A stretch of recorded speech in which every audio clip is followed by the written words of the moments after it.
Bismillahirrahmanirrahim. Assalamualaikum warahmatullahi wabarakatuh. Waalaikumsalam warahmatullahi wabarakatuh. Para pemirsa dan sahabat beriman dimanapun berada, alhamdulillah kita berjumpa lagi di Ustadz Danu Official Channel bersama saya Tung. Di video kali ini kita akan belajar lagi bersama guru kita Pak Ustadz Danu. Assalamualaikum Pak Ustadz. Assalamualaikum warahmatullahi wabarakatuh. Amin. Assalamualaikum Bang. Waalaikumsalam Pak Tung.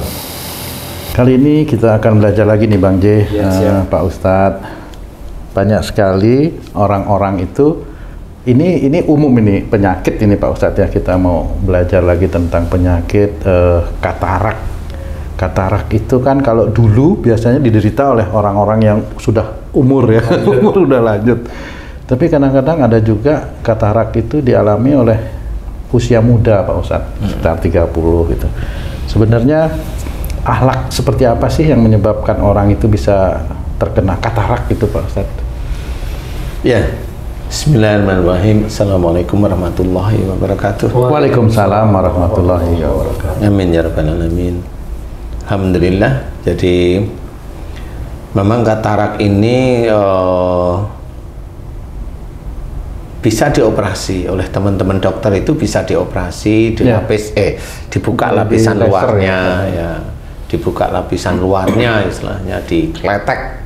Saya punya temen, bukan temen, saudara, adik saya juga di laser tuh matanya Pak Ustadz. Adik? Iya. Umur berapa? Sony umur berapa ya? 40, enggak? 40. Oh ya, di laser? Iya, sempet di laser. Akhirnya dia seminggu harus pakai kacamata hitam tuh Pak Ustadz. Katarak dia, ada beberapa biji gitu, ada beberapa titik ya, beberapa titik. Terus sembuh? Alhamdulillah. Oh iya. Jadi yang laser ya, ada yang laser ya, itu kalau enggak itunya dilepas ya bisa aja dengan laser. Jadi akhlak yang berhubungan dengan seseorang yang berpenyakit katarak itu insya Allah orang tersebut tuh biasanya kalau dikasih masukan itu menolak. Biasanya menolak itu diem bisa, jadi nggak langsung menerima. Dia punya pendapat lain, punya pikiran lain, punya pandangan lain yang selalu tidak cocok dengan orang yang memberi masukan. Berbenturan pendapat gitu? Ya, berbenturan pendapat. Istilahnya pendapatnya merasa lebih baik atau merasa lebih benar, itu seperti itu. Jadi sehingga oleh Allah Ta'ala sama pandangan dia yang merasa lebih benar, pandangan orang lain dia stop, dia tutup, tidak mau mendengarkan atau tidak mau memikirkan, tidak mau dia pikirkan. Nah itulah Allah menutup matanya dengan selaput yang diceritakan itu katarak. Insya Allah seperti itu. Jadi siapapun orangnya, nah bisa aja kalau memang adikmu waktu itu di bawah umur 45 ya itu dulu dengan bisa dengan orang tua, triggernya ya bisa dengan teman-teman pekerjaan atau istri atau mertua. Trigger itu bisa dengan istri, tapi bisa juga dengan orang tua atau mertua, itu yang paling kuat. Oh gitu ya, bukan karena kebanyakan kena sinar komputer itu bahasa itu katanya dulu sih gitu. Kebanyakan kena sinar apa namanya sih? Ultraviolet gitu. Iya. Tapi kamu dulu pakai komputer enggak? Jarang. Jarang? Jarang. Terus kalau istrimu pakai komputer enggak dulu? Pakai. Katarak enggak? Enggak. Ya kalau sudah jangan dibicarain.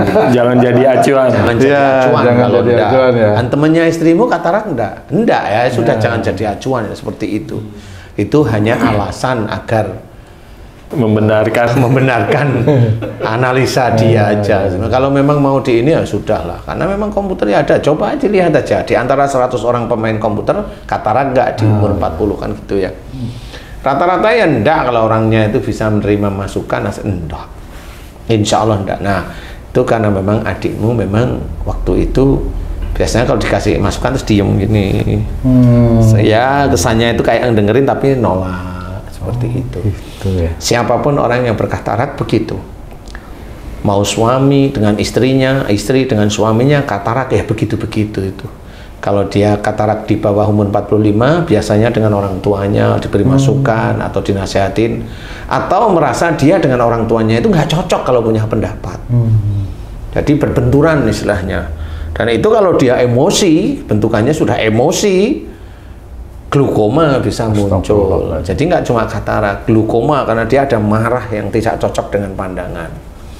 Seperti itu. Nah, kasus-kasus katarak ini sebenarnya kalau memang mereka itu berubah dan belum menutup semua, insya Allah itu kalau memang teman-teman yang berkatarak ini mohon ampun, kemana nih kalau belum di umur 45, sebelum itu ini biasanya dengan orang tuanya. Coba evaluasi dulu, merenung. Kalau udah lihat YouTube ini, merenung, kemudian diingat-ingat sama siapa ya saya yang sering menolak itu, ibu mamanya, atau bapak umpamanya, atau dengan mertua umpamanya, kan seperti itu. Bisa mertua, ini ya bisa loh, oh saya dengan mertua saya. Nah itu mohon ampunlah kepada Allah Ta'ala jika sering berbenturan pandangan dengan mertua, atau dengan orang tua berbenturan pandangan dengan ibunya atau dengan siapa, itu minta maaflah terus menerus, kemudian mohon ampun kepada Allah Ta'ala jika katarak ini disebabkan karena selalu menolak pandangan dari orang tua, menolak masukan dari orang tua. Apa yang dikatakan orang tua atau mertua itu nggak cocok aja dengan orang tersebut. Nah ini yang menyebabkan munculnya katarak. Insya Allah seperti itu. Jadi terpacu muncul lapisan baru. Saya nggak tahu itu lemak apa itu mati apanya namanya itu. Selaputnya wallahualam ya, tapi intinya katarak itu menutup mata, menutup pandangan. Jadi kalau umpamanya seorang di atas umur 45, dia umpamanya umur 60 katarak, atau 55 katarak, ini biasanya dengan pasangannya. Mama itu juga sama katarak. Iya. Udah di laser juga. Oh iya benar. Jadi bisa aja seperti itu. Jadi katarak kalau di atas umur 45, mamanya di 55, 60 mamanya. Nah ini biasanya dengan pasangan. Kalau memang mamahmu, ya itu dengan papahmu. Kalau diberi masukan itu ngotot. Kalau itu, maaf ini Pak Ustadz, masukan itu tentang apa kira-kira Pak Ustadz itu yang? Macam-macam. Jadi masukan itu kalau mamanya papahmu itu ngasih masukan tentang agama atau tentang keseharian. Nah, mamahmu itu nggak cocok gitu. Jadi pendapat papahmu itu nggak cocok, selalu salah aja. Nah itu yang menyebabkan akan menutup nanti mata. Nah itu katarak. Dan itu harus mohon ampun kepada Allah Ta'ala, minta maaf sama orangnya, kemudian istiqomah dikerjakan. Mudah-mudahan ini nanti membuka. Karena saya pernah menangani orang yang katarak, Pak. Ya katarak, ya sarafnya mati. Saraf matanya mati, jadi dia tidak bisa melihat. Allah. Dia dituntun ke sini, itu dituntun dulu. Setelah saya kasih tahu, awal itu kalau dikasih tahu memang orang katarak dan saraf mati itu susah memang. Saya nasihatin tuh, saya mah diajak debat malahan. Ya akhirnya saya juga tanya lah, ibu itu mau sembuh apa ngajak ayel-ayelan? Saya memberi nasihat. Makanya mata ibu itu ada katarak, ada saraf yang mati, makanya ibu itu nggak bisa ngelihat. Coba dengerin saya tanya sama ibu dulu kalau diberi masukan sama suami sering nolak, sering ngajak berantem, ibu merasa pintar, ibu merasa pandangannya lebih benar daripada suami, iya apa enggak? Saya tanya. Ya beliau jawab, iya Ustadz, mbok ya berubah. Kalau ya tahu itu berubah. Saya ngasih nasihat, diajak debat. Lah kalau ibu pengen sembuh ya nggak ketemu di sini. Saya memberikan nasihat, lah diajak debat. Coba ibu mikir sekarang. Sama seperti kalau saya dokter, saya suruh minum obat. Bu, ini obat tetes mata, diayeli. Lah kan nggak ketemu jadinya, lah kan pusing kita itu. Akhirnya saya tanya sama suaminya, memang betul istrinya ngajak debat aja pokoknya. Ngajak debat aja. Lah bu, kan benar suaminya ngomong seperti itu. Bu, ya ibu kalau ingin sembuh, nurutlah sama nasihat saya. Bukan saya yang sok pinter. Tapi pasien saya yang seperti ibu banyak, alhamdulillah itu mulai bisa melihat, lah ibu kan ngeyel, gimana saya mau cerita. Akhirnya beliau mau, sekali, 2 kali, 3 kali, 4 kali, mulai dia jalan tidak dituntun sama suaminya. Nah di situ saya baru, nah kan ibu udah ngerti, iya Ustadz. Pada waktu mamanya di ruangan itu kan saya ganti kursi. Yang dulunya kan hitam, saya ganti krem, kan gitu. Ngomong, dia masuk itu, Ustadz, kursinya kok ganti krem? Dulu yang hitam mana? Loh, ibu udah bisa lihat. Ya, dikit-dikit, ya bersyukurlah. Saya yang kaget saya. Nah, seperti itu. Dan banyak kasus. Makanya kalau saya memberi nasihat, dengarkan. Sebenarnya nasihat ini sama seperti Allah menceritakan. Wa idza quri'al Qur'anu fastami'u lahu wa ansitu la'alakum turhamun. Jadi kalimat dalam Quran ini tetap harus dibawa. Jika ada orang membacakan Quran, ya Quran itu isinya nasihat, cerita-cerita yang baik yang harus dikerjakan kita, maka dengarkan, perhatikan agar kamu mendapatkan rahmat.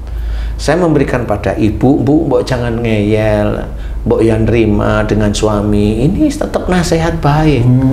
Di dalam hadis juga orang disuruh untuk hormat pada suami kalau itu istri, disuruh untuk diskusi, musyawarah, kan harus mau mendengarkan. Itu juga ada dalam Quran. Kalau suami salah disuruh memaafkan, kan nggak ngeyel namanya.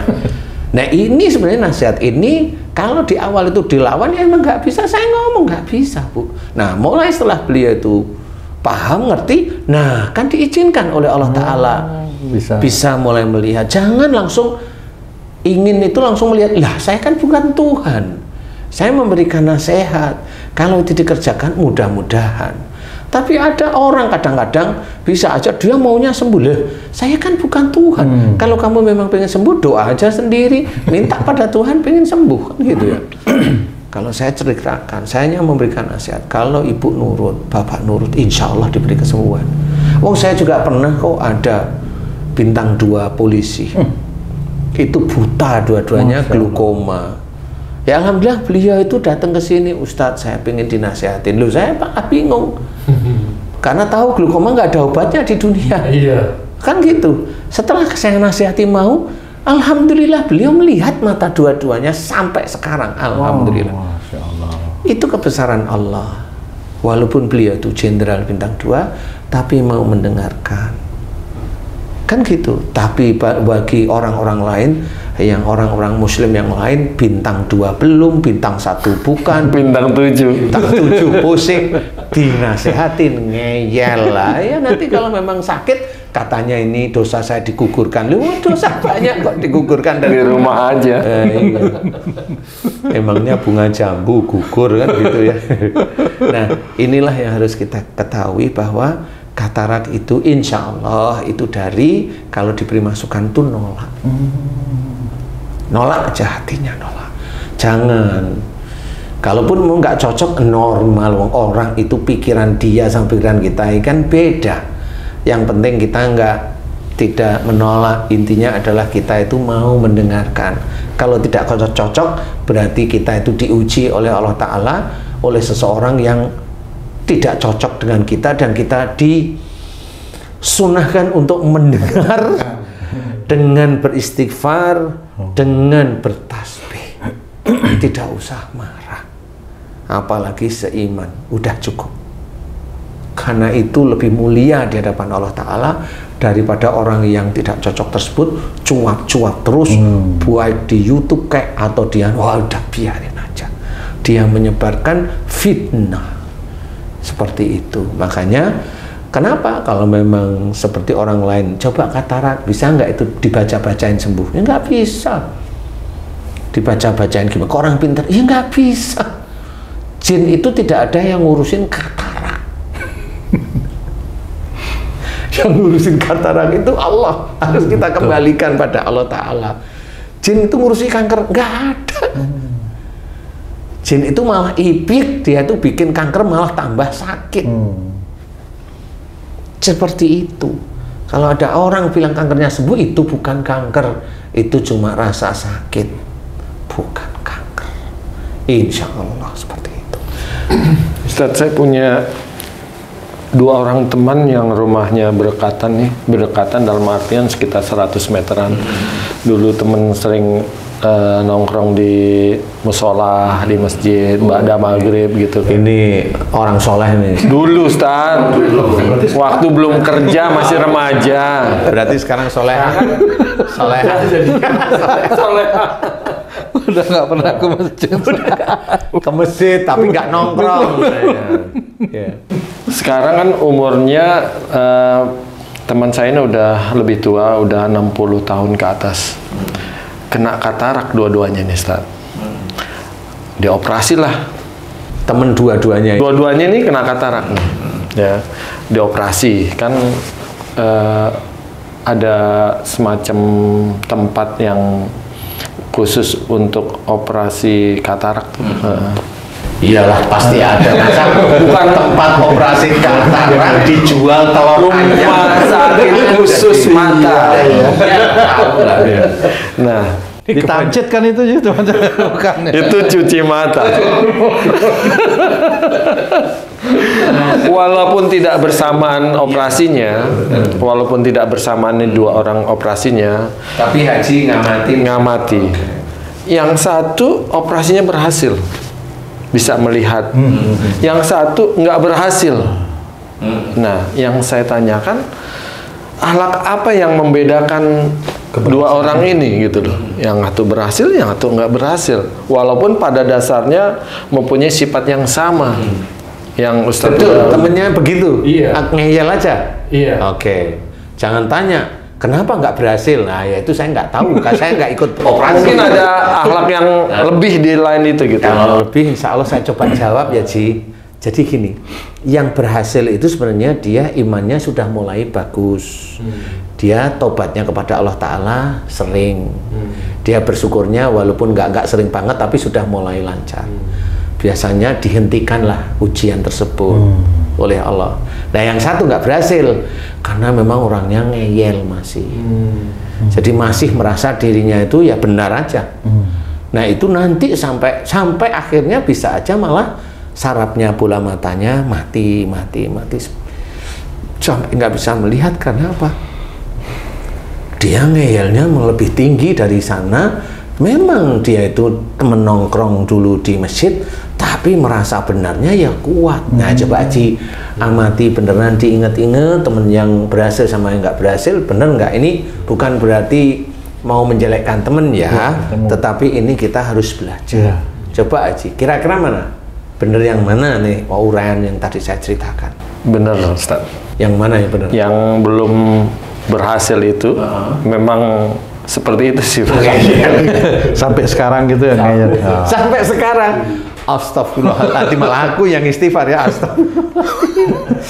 Aduh, nah itulah makanya belum tentu orang yang nongkrong di masjid, maksudnya itu kan juga sholat di masjid, berjamaah di masjid, itu ya bisa bebas dari penyakit. Enggak, itu tergantung akhlaknya. Kalau haji kan akhirnya, oh emang bener ya. Nah, temennya yang satu memang dia setelah mulai ngeyel, kemudian memang ada perubahan. Insya Allah itu yang diizinkan bebas oleh Allah Ta'ala. Tapi tetap katarak itu menyimpan lagi, masih apa? Dia masih punya genetik, masih punya kemungkinan lagi untuk katarak lagi. Nah, ini kalau memang dia tahu, faham, kemudian dia berubah, hijrah ceritanya. Dari yang dulunya itu kalau diberi masukan mengcounter, dia kemudian nerima, diberi masukan nerima. Oke, setuju? Insya Allah hanya gitu-gitu aja. Kalaupun memang nggak setuju ya boleh saya usul kan gitu. Boleh. Kalau mamanya begini-begini ini gimana? Nah, ini usulnya kan baik. Bukan menolak sebenarnya. Ini bukan sok pinter. Nggak sok pinter. Jangan mamanya begini-begini. Ah, salah itu. Nah, itu sok pinter. Benar. Itu yang begitu. Gitu. Nah, itu yang katarak. Walaupun salah itu diem juga sama. Apalagi bilang salah, diem sih. Tapi mukanya merah. Sama aja itu. Itu kelahiran tung itu dulu itu seperti itu. Jadi kalau nggak cocok itu merah mukanya atau nyimpen. Bingung. Bukan Mau bingung. dikeluarkan kapan nih marahnya? Masya Tapi Allah. alhamdulillah waktu itu Tung bisa mengeluarkan tidak marah. Malah seneng keluarnya itu, malah seneng. Happy Pak. Happy. Oh, maksudnya pensiunnya? Enggak. Panik. Pada waktu ya, dulu udah saya lah. itu kan marah, tersinggung gitu. Tapi Tung itu alhamdulillah pintar cara mengeluarkan kemarahan itu dengan happy. Tetap happy-nya dua ya. Tapi tetap mengeluarkan marah dengan happy gitu. Dia nggak ngeluarin marah. Oh, gitu. Tapi happy. Ampunilah dosa-dosaku ya Allah. Iya. Aduh. Kurang lebih seperti itu, Haji. Insya Allah itu sudah betul ya. Mudah-mudahan jadi teman-teman yang masih katarak, ayo berusaha untuk berubah, karena itu insya Allah bisa dilepaskan oleh Allah Ta'ala. Tapi serius berubah. Jangan hanya mohon ampun saja tapi perilaku nggak dirubah. Enggak. Taubatan nasuha itu adalah taubat kepada Allah Ta'ala dan tidak melakukan lagi. Itu kunci sudah. Jadi kerjakan itu beneran, insya Allah kesalahan kita akan, insya Allah kesalahan kita akan